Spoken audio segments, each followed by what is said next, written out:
Douglas Luiz thing. Obviously, it seemed like personal terms weren't a thing. He was willing to force their hand. I do fear if we started a week before or early on the window, we might have got our man really and truly. And for me, the frustration is with Arsenal. It's obviously there's many variables. Transfers can go left, but it's almost like personal terms aren't an issue. We've watched a guy like in Tellerman's case. We've probably put 9 months of hard work in. You know, we're cool with his agent. But in terms of ultimately agreeing a fee and getting that person over the line, we're in issues. You know, obviously, when you've got Zinchenko and Jesus who have 1 foot out the door, or Odegaard, you can exploit them situations. Nobody wants to sell big, good players. And I'm not advocating overspending, but Neto's contracted until 2027. You need to put money down or it's a myth. We was Rafinha's third choice and stuff like that. Tell them if you want it, get it done. If you're happy with the squad, you're happy with the squad, but you've got to, you know, we've got to judge it accordingly. What do you make of Lokonga's performance against Villa? And, you know, you look at him, Nelson, Marquinhos. On one hand, I think it's potentially unfair to expect them to do what I would think a prospective winger coming into this club is going to do, and a centre mid that's better than Partey or levels with Partey is going to do, and they're still developing in that. But at the end of the day, this is the harsh reality of football. You're part of a young team. Take your chances. As you saw with Eddie at the end of the season and Smith Rowe and Saka last year, take your chances. You change your dynamic within this team. I thought Lokonga did well against Villa. Played with a lot more maturity, played with a lot more ambition. One of my problems with him last season was I felt he was hiding in games. There was times where it felt like he didn't want the ball. Mentally, he was playing overly safe. I'm hoping now he's, you know, released them shackles a little bit. I've played in the Prem for a year. I understand what it takes now. I'm ready. I thought he did well, and I think I would rather see him playing than El Neni in a sense, because I feel like with El Neni, he's reached his ceiling. He's not going to get no better. With Sambi, we need to realize how good or bad this guy is. The only way we do that is by playing him, in my opinion. So I think he's got an opportunity now with Partey being out to you know, exploit that and push himself to the forefront. What my problem is that, are we putting him under a pressure that, you know, is he capable of handling that? What happens if he, you know, goes to Man United and has a bad game? And the fans that's what I was saying about it weren't fair, bro. Like, it's not fair. That's what I was saying. Like, it's really unfair to expect him to perform. Obviously, it's the Premier League. It's a privilege to be there. If you want to do this thing, do this thing. We all saw in All or Nothing, he's crying about not playing. Go and play. That's the harsh reality of football. But again, like you said there, I can't expect somewhat fireworks. And, you know, I agree with you about the Lokonga point. We want to see his true ceiling, want to see where he ties in. But I'm so fixated on top four. Like, if I go back to what I was saying with the Fulham game, I was saying exactly what you said. Like, Lokonga needs to play. But I can't lie. The very fact that El Nene, in a nice way, I know what I'm kind of going to get in tying in with what we're trying to do for this season. I might lean towards him where, you know, with Lokonga, he might have a good game, but you have to factor in mistakes. Even there's been mistakes. You know, Gabriel's made mistakes. Ramsdale already's made mistakes. Saliba's done a bit dirty, but made mistakes. And there's been unpunished mistakes over the team. And we're going to kind of be in that scenario. So it's something we're going to have to deal with. And, you know, I know there's a lot of talk around Lokonga playing as an 8 or playing as a lone 6. That's really why I wanted Douglas Luiz in, bro, because if he did sign for us, I would have started him at Old Trafford away. I can't lie to you. 100%. Bro, you know what? Yeah, when we got linked with Douglas Luiz, and obviously we've been with him before, I was like, do you know what? That's actually a really smart signing, in my opinion. Mid-20s, knows the league, he's strong, he's experienced, he's worked with Arteta at Man City. Like, it makes sense. You know, the guy's got a year left. He's refusing to sign a new deal. It looks from the outside like a deal that you should be able to make quite easily. Why would Villa want to risk him walking out for free? And the fact, you know, we made 3 offers in one day and didn't get the deal done. It's like, I kind of want to know why that deal didn't happen. We'll probably never find out. You know, but it just feels, I got to admit, I felt very flat last night. I thought, you know what? I wanted the winger and the midfielder. I kind of accepted we weren't going to get both, but I thought, you know what? The midfielder, we have to get the midfielder. The engine room is so important in the Premier League. You've got 5 subs. You've got the World Cup. They've compacted the games into a smaller space to get them done quickly. You're going to have injuries. You need to rotate. And I'm looking at the midfield now going, well, Partey's injured. El Neni, they're saying, is having a second scan. They believe it could be worse than they first thought. Yeah, you have it. You've let Ainsley go. So you're down to Sambi and Xhaka. Now, people are saying, oh, yeah, well, you can put Zinchenko there. All right, cool. But you're filling in. Yeah, he can play there. You're gonna have to For change the team's Ukraine. dynamics, man. Yeah, the whole dynamic. He didn't play centre mid for Manchester City. They played him left back. You know, Vieira's not a natural centre mid in a double pivot as such. So This is it. you're almost fitting square pegs in round holes again. We're So gonna have to do the Wenger ball thing, bro. Like yeah, 100%. Arteta has to have factored that in pre-season because for me, my thoughts on midfield, bro. I would have the only problem I could see with pre-season for me, especially with Jesus and Zinchenko's impacts and everybody else, was that midfielder weren't there sort of thing, man. That was the only L for me, man. Yeah, I just don't get it. I don't understand it. And you know, like we've got numbers there, and you know, you can fit people in, but fitting people in, I don't think gets you in the top four, wins you the Europa League. You need specialists in those positions. That's You the need key word, you need specialist. players with experience. You need players that want the ball, that can control the game, that have that maturity. When you go to Man City, they know how to deal with it when your back's against the wall. I feel like what we're doing now, we're shoving some players in the headlights and saying, let's see if you can deal with that. And that for me is where, if we do fall short, I think will be the problem. And I think Arsenal took a bigger gamble by not signing anyone than maybe saying, oh, let's pay an extra 5 million for a player that we want. So I just, I'm baffled that, you know, out of this window, we haven't signed a midfielder. I really don't get it. What have you made of? Because I know there's probably been some comments on your channel. You know, obviously Ben White's been playing at right back, which he's done before and doing quite well. But there's talk of potentially moving him into midfield. What are you saying for that? Because obviously Tomiyasu's fit again now. Dynamics slightly changed. But where are you at with that shout?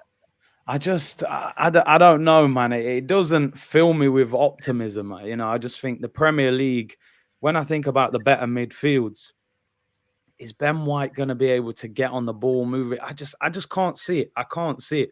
Maybe he can win the ball back in a defensive role and keep it simple. But for me, man, the midfields, especially at the top end, and this is the frustrating thing, bro. You look at the other teams. City signed Phillips. United signed Casemiro. Spurs got Basuma. Chelsea got Zakaria. Liverpool got Arthur. Everybody has signed a midfielder this year, apart from us. Yet we probably needed a midfielder more than most of them. Yeah, a specialist midfielder for the smart asses in the comments. They're going to say, Yeah. "Oh, Fabio Vieira's in Zinchenko." Yeah. Like, so Ben White in midfield. I mean, again, maybe he can be a stopgap midfielder against certain teams, but I don't see Ben White going to, you know, some of these bigger teams and performing really well in that midfield. So, not Ben White for me. I don't see him as the answer. For me, I'm getting a couple of more injuries, and I think it's a three at the back team, man. Like, I think we've got two options.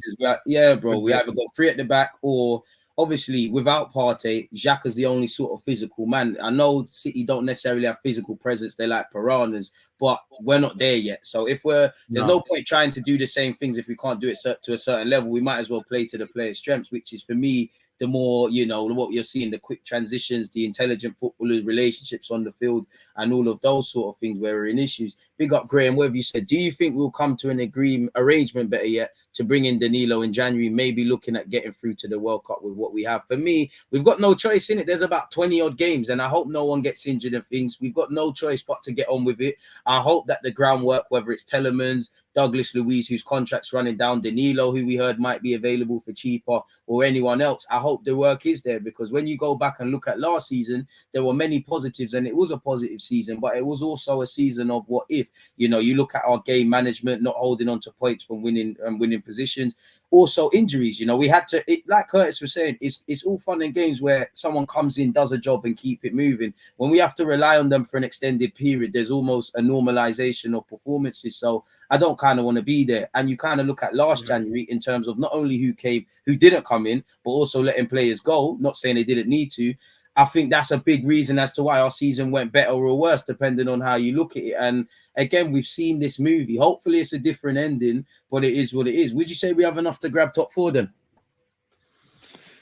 I mean, that's $1 million question. $1 million question, bro. We're gonna need a lot of luck for that to happen. Let's be honest. And you know, I don't want to get into this thing now of January, because January is a harder window than this one. And even if we sign Danilo in January, like you said, he's coming from Brazil. probably doesn't speak the language. Going to take him a long time, maybe, to adjust to the league. So yeah, for me, it's have we got enough for top four?